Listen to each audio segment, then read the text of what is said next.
awezaye kujua? Mimi Bwana na uchunguza moyo na vijaribu viuno, hata kumpa kila mtu kiasi cha njia zake, kiasi cha matunda ya matendo yake. Kama kwale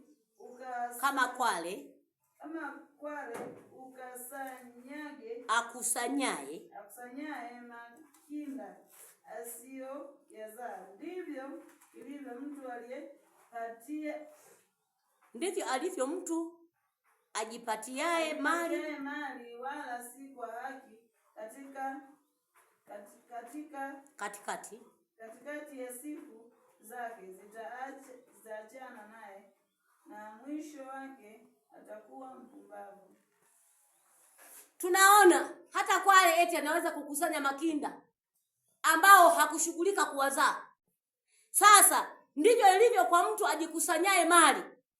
Anajikusanyia mali hata ambazo sio za haki. Moyo unadanganya, sema uwa mkeo ili kusudi nini? Upate mali. Uwa mtoto wa kwanza ili upate mali. Uwa mume wako ili upate mali. Wanawake wengi tumeona wakipoteza waume zao. Na hata wanaume wengi tunaona wanapoteza watoto wao wa kwanza. Na wengine wamewapoteza wake zao. Wameacha, manake wameusikiliza moyo udanganyao. Wakaacha kumhofu Mungu wa kweli. Wakaacha kuona kwamba na huyu mtu naye alipaswa aishi. Wakaacha kuona kwamba huyu mtu alipaswa naye apate pumzi na uhai na afya. Lakini bado wakaona bora kuua ili kusudi nini? Nipate mali ambazo zisizokuwa za halali, zisizokuwa za haki mbele za uso wa Bwana. Kwa hiyo anasema moyo huu ni mdanganyifu kuliko vitu vyote. Na una ugonjwa wa kufisha. Ni nani awezaye kujua huu moyo? Ni nani anayeweza kujua huu moyo? Unawezaje kujua kwamba mume wako anakuwazia mabaya? Unawezaje kujua kwamba mke wako anakuwazia mabaya? Mnawezaje kujua kwamba watoto wa kwanza au wa mwisho wanawaziwa mabaya? Unawezaje kujua kwamba huu moyo unafikiri kuiba? Unawezaje kujua huu moyo kwamba unawaza kunywa bangi, kuvuta bangi, kunywa madawa kulevya, kupiga nondo? Unawezaje kujua? Kwa hiyo unawezaje kujua kwamba huu moyo unawaza kuwanga tu, kuua, kuharibu tu kila wakati? Moyo ni mdanganyifu na ugonjwa mwingi unaweza kufisha. Hakuna mtu awezaye kujua moyo. Kwa hiyo kinachohitajika hapa ni wewe kujitoa kwa Mungu. Ni wewe kukubali moyo utumike kwa ajili ya Bwana. Ni wewe kukubali moyo utumike kwa ajili ya Kristo. Ni wewe kukubali moyo wako utumike kwa ajili ya Mungu wako. Maana moyo huu ukiusikiliza unadanganya. Unaweza ukasema saizi Bwana lewa kidogo, saizi Bwana ongea kidogo, sengenya kidogo, saizi Bwana zini kidogo. Yaani moyo unaweza kukupeleka popote pale.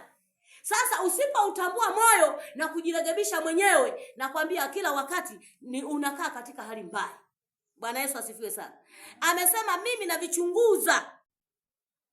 mimi na uchunguza moyo na vijaribu viuno, hata kumpa kila mtu kiasi cha njia zake. Manake Mungu anavijaribu. Anaujaribu moyo huu. Je, utanitumikia mimi? Je, utamtumikia Bwana au utabaki katika njia zake?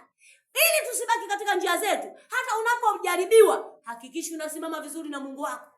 Hakikisha unabaki katika mlaba wako wa Mungu. Hakikisha unatembea sawa sana Mungu anavyotaka. Hakikisha unatumika vile Mungu anavyotaka. Hakikisha hurudi upiti njia nyingine yoyote ambayo itakuwa kinyume na mpango wa Bwana. Hakikisha moyoni mwako unapopimwa ukae sawa sawa na Mungu. Wengine wamefika mahali hawakai sawa sawa na Mungu. Wamefika mahali wanakimbilia kwa waganga wa kienyeji, wanakimbilia wapi? Wanakimbilia huku, mara kwa ndulami, mara wapi. Tumeona hata wao pia hawakujua moyo wao kwamba ni saa ngapi Bwana atauchukua moyo ule. Bwana Yesu asifiwe sana. Kwa hiyo moyo unaweza kukudanganya. Unaweza kukupeleka sehemu mbali uachane na Mungu. Usikubali uachane na Mungu, maana Mungu ndiye mtoa uzima. Mungu ndiye anayetoa afya. Mungu ndiye anayetoa uhai. Mungu ndiye anayetutunza. Mungu ndiye anayetupa nafasi hata ya kuishi. Mungu peke yake ndiye anayeweza kukuepushia hata mambo mbalimbali. Lakini moyo ukiusikiliza ni mdanganyifu kuliko kitu kingine chochote. Anaweza kusema wewe bana cheza madangulo hapa kwa sababu tayari disco utaziachaje? Uzuri wa dunia utauachaje? Utakuta mwanadamu kama usipoangalia vizuri unashangaa unaingia katika huo moyo, unaingia kudanganywa, unaingia katika udanganyifu, unaingia katika uharibifu, mwishowe unatengana na Mungu wako aliye hai. Usikubali kutengana na Mungu wako aliye hai. Hakikisha unaishi vizuri na Mungu ili kusudi uwe heri. Kama